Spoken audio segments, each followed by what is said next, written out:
नमस्कार दोस्तों, मैं रविंद्र आपके अपने परिवार में सभी का बहुत बहुत स्वागत करता हूं। दोस्तों, आज अपन करने वाले हैं इंडियन इकोनॉमी, भारतीय अर्थव्यवस्था का दोस्तों प्रैक्टिस सेट। दोस्तों अपन जो है आज दोस्तों करने वाले हैं 22 नंबर का दोस्तों आज अपन प्रैक्टिस सेट करने वाले हैं। इससे पहले दोस्तों अपन जो है 21 प्रैक्टिस सेट दोस्तों बहुत ही आपको दोस्तों कंप्लीट करवाए गए हैं। दोस्तों बिल्कुल मतलब दोस्तों डिटेल से दोस्तों आपको कंप्लीट करवाए गए हैं। सो दोस्तों आपको इसी प्रकार से इंडियन इकोनॉमी दोस्तों भारतीय अर्थव्यवस्था है वो कंप्लीट करवा दी जाएगी। सो दोस्तों आप ज़्यादा समय तक दोस्तों अपना समय न खराब करते हुए दोस्तों आज का प्रैक्टिस सेट दोस्तों अपन स्टार्ट करते हैं। Let start. सो दोस्तों अपने जो प्रैक्टिस सेट का पहला क्वेश्चन आपके सामने दोस्तों क्या है, what is the prepaid of the accounting year of the reserve bank. Reserve bank का लेखा वर्ष की अवधि है। ऑप्शन नंबर ए क्या है दोस्तों, 1 जुलाई से 30 जून। ऑप्शन बी क्या है, 1 अप्रैल से 31 मार्च। ऑप्शन सी क्या है, 8 मार्च से 1 अप्रैल। ऑप्शन डी क्या है, 1 मार्च से 1 फरवरी।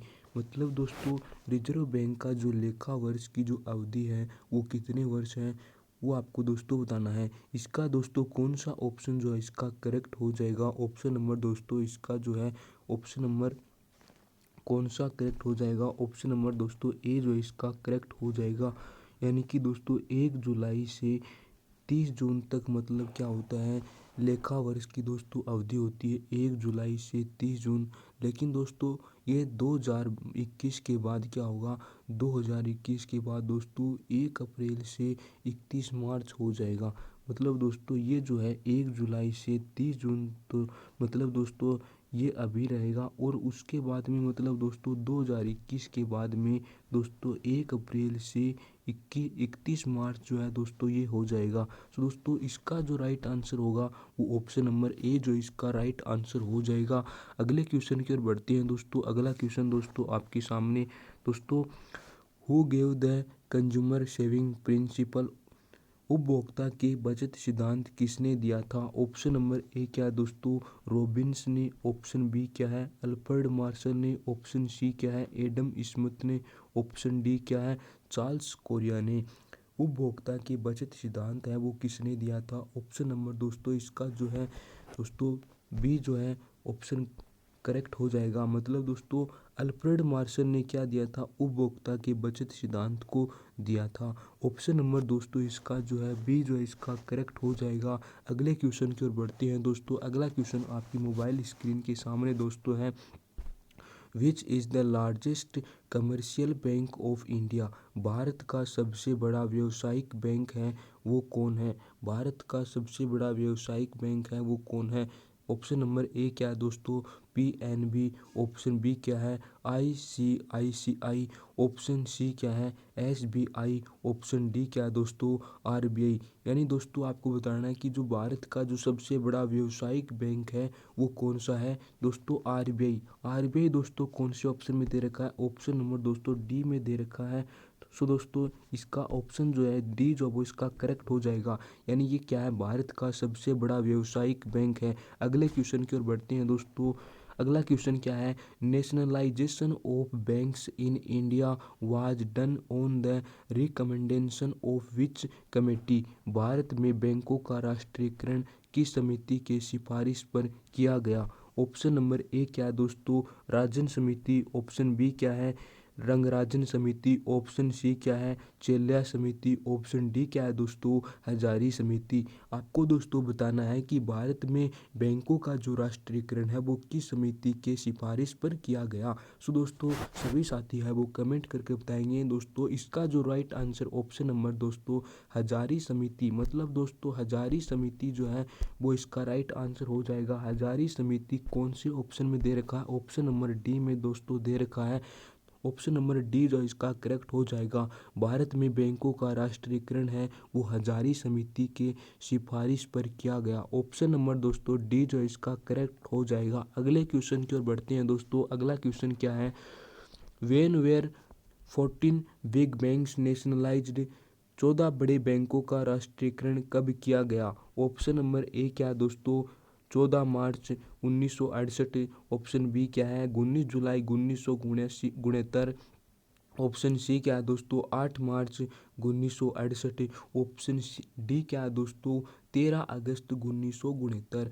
दोस्तों आपको बताना है कि जो 14 बड़े बैंकों का यानी कि 14 बिग बैंक्स नेशनलाइज्ड, इनका दोस्तों राष्ट्रीयकरण जो था वो कब किया गया था। ऑप्शन नंबर दोस्तों इसका जो है 19 जुलाई 1969 को किया गया था। 19 जुलाई 1969 कौन से ऑप्शन में दे रखा है, ऑप्शन नंबर दोस्तों बी में दे रखा है। दोस्तों 19 जुलाई 1969 को 14 बड़े बैंकों का राष्ट्रीयकरण किया गया था। ऑप्शन नंबर दोस्तों इसका जो है बी जो है इसका करेक्ट आंसर हो जाएगा। अगले क्वेश्चन की ओर बढ़ते हैं दोस्तों। अगला क्वेश्चन दोस्तों क्या है, which system adopt the issue of RBI notes. RBI notes के निर्गमन में कौन सी प्रणाली अपनाई है दोस्तों। मतलब ऑप्शन नंबर ए दे रखा है सेविंग बचत प्रणाली, रिजर्व सिस्टम। ऑप्शन सी है करंट सिस्टम, चालू प्रणाली। ऑप्शन डी क्या है मिनिमम फंड सिस्टम, न्यूनतम कोष प्रणाली। यानी दोस्तों आपको बताना है कि जो आरबीआई नोट के निर्गमन में कौन सी जो प्रणाली है वो अपनाई जाती है। ऑप्शन नंबर दोस्तों इसका डी जो है इसका करेक्ट हो जाएगा। न्यूनतम कोष प्रणाली को आरबीआई के नोट निर्गमन में अपनाई जाती है। दोस्तों आपको दोस्तों ये पता होना चाहिए जो न्यूनतम कोष प्रणाली मिनिमम फंड सिस्टम है ये कब से अपनाया गया है दोस्तों 1956 से दोस्तों ये जो प्रणाली है ये अपनाई जा रही है दोस्तों आरबीआई के लिए दोस्तों ये अपनाई जा रही है। सो दोस्तों इसको भी ध्यान में रखना 1956 से दोस्तों ये अपनाई जा रही है। और दोस्तों इस क्वेश्चन का जो right answer option number D है वो इसका करेक्ट हो जाएगा। अगले क्वेश्चन की ओर बढ़ते हैं दोस्तों। अगला क्वेश्चन क्या है देखिए दोस्तों 1956 में न्यूनतम कोष प्रणाली को अपनाया गया था। इससे पहले दोस्तों मैंने आपको बता दिया। सो दोस्तों अगले क्वेश्चन की ओर बढ़ते हैं। अगला क्वेश्चन क्या है, when was the minimum fund system of notes insurance adopt. Note निर्गमन की न्यूनतम कोष प्रणाली को कब अपनाया गया। देखिए दोस्तों मतलब दोस्तों मैंने आपको बताया और दोस्तों पूछ लिया नोट निर्गमन की न्यूनतम कोष प्रणाली को कब अपनाया गया। ऑप्शन नंबर ए क्या है 1951। ऑप्शन बी क्या है 1953। ऑप्शन सी क्या है दोस्तों 1954। ऑप्शन डी क्या है दोस्तों 1956। सो दोस्तों इसका जो राइट आंसर होगा वो ऑप्शन नंबर डी जो वो इसका करेक्ट हो जाएगा। यानी दोस्तों 1956 में क्या किया गया था 1956 में दोस्तों नोट निर्गमन की न्यूनतम कोष प्रणाली को अपनाया गया था। किसके लिए दोस्तों आरबीआई के लिए दोस्तों ये अपनाया गया था। सो दोस्तों ऑप्शन नंबर जो है डी इसका राइट आंसर हो जाएगा। अगले क्वेश्चन की ओर बढ़ते हैं दोस्तों। अगला क्वेश्चन क्या है दोस्तों, रिजर्व बैंक को नोट निर्गमन विभाग के पास हर समय कम से कम कितने मूल्य का सवर्ण कोष रहना आवश्यक है। ऑप्शन नंबर ए क्या है दोस्तों 200 करोड़। ऑप्शन बी क्या है 125 करोड़। ऑप्शन सी क्या है 115 करोड़, 190 करोड़। आपका जो कौन सा जो राइट आंसर होगा वो कौन सा हो जाएगा दोस्तों ये आपको बताना है। दोस्तों ऑप्शन नंबर सी जो है इसका करेक्ट आंसर हो जाएगा। मतलब दोस्तों रिजर्व बैंक के नोट निर्गमन विभाग के पास जो है हर समय दोस्तों कम से कम 115 करोड़ मूल्य का सवर्ण कोष है वो रहना आवश्यक है। तो दोस्तों ऑप्शन नंबर सी जो है इसका करेक्ट हो जाएगा। अगले क्वेश्चन की ओर बढ़ते हैं दोस्तों। अगला क्वेश्चन क्या है, treasury bill in India are sold by हुम।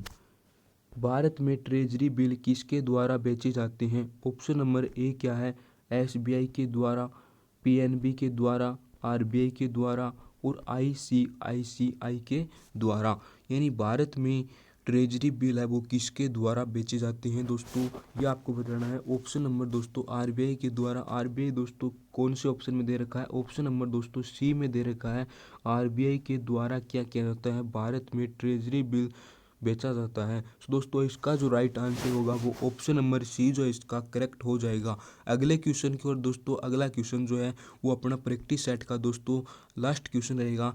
मतलब दोस्तों अपन ये क्वेश्चन करने के बाद समझ लेना दोस्तों अपन ने जो 22 प्रैक्टिस सेट है दोस्तों बिल्कुल डिटेल से दोस्तों आपको करवाए गए हैं। तो दोस्तों अगला क्वेश्चन क्या है, who makes monetary policy in India. Bharat में मौद्रिक नीति कौन बनाता है। ऑप्शन नंबर ए क्या है दोस्तों आरबीआई। ऑप्शन बी क्या है दोस्तों एसबीआई। ऑप्शन सी क्या है दोस्तों पार्लियामेंट यानी संसद दोस्तों। और finance commission option number D means वित्त आयोग। सो दोस्तों भारत में मौद्रिक नीति कौन बनाता है?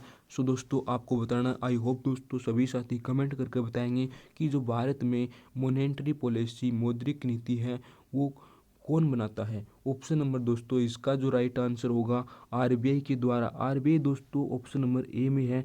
आरबीआई के द्वारा भारत में मौद्रिक नीति अपनाई जाती है। और दोस्तों भारत में मौद्रिक नीति कौन बनाता है? आरबीआई के द्वारा ही बनाई जाती है। ऑप्शन नंबर दोस्तों इसका जो राइट आंसर होगा, ऑप्शन नंबर दोस्तों इसका ए जो है वो इसका करेक्ट हो जाएगा। सो दोस्तों मैंने आपको इसी प्रकार से दोस्तों 22 प्रैक्टिस सेट है वो कंप्लीट करवा दिए गए। यदि दोस्तों किसी भी साथी के कोई भी डाउट दोस्तों क्यूरी कोई भी किसी साथी के हैं तो वो पूछ सकता है, कमेंट बॉक्स में दोस्तों कमेंट कर सकता है। सो दोस्तों इसी प्रकार से दोस्तों आपको इंडियन इकोनॉमी दोस्तों भारतीय अर्थव्यवस्था दोस्तों कंप्लीट करवा दी जाएगी। सो दोस्तों आप ज़्यादा से ज़्यादा दोस्तों अपने दोस्तों को शेयर ज़रूर कीजिएगा। और दोस्तों जो भी नया साथी आज चैनल पर विजिट करता है प्लीज़ दोस्तों लाइक शेयर एंड सब्सक्राइब जरूर कीजिएगा। दोस्तों आपके लिए दोस्तों प्रैक्टिस सेट है वो बिल्कुल फ्री में दोस्तों करवा रही जाए हैं दोस्तों। और मतलब दोस्तों लगातार दोस्तों आपके सामने जो है प्रैक्टिस सेट दोस्तों हो रहे हैं। सो दोस्तों ये क्वेश्चन दोस्तों बहुत ही महत्वपूर्ण दोस्तों प्रीवियस पर्सन है दोस्तों, आप इनको ज़्यादा से ज़्यादा दोस्तों लगाते रहें ताकि आपकी तैयारी है वो प्रिपरेशन दोस्तों आपकी बनती रहे और दोस्तों आप जो है परीक्षा की खोपड़ी में छेद कर पाएँ। सो दोस्तों इसी प्रकार से अपन जो है इंडियन इकोनॉमी को कंप्लीट कर लेते हैं। सो दोस्तों अगले क्वेश्चन मतलब दोस्तों अगले प्रैक्टिस सेट मतलब अपन मिलते हैं। तब तक के लिए दोस्तों जय हिंद, जय भारत, टेक केयर।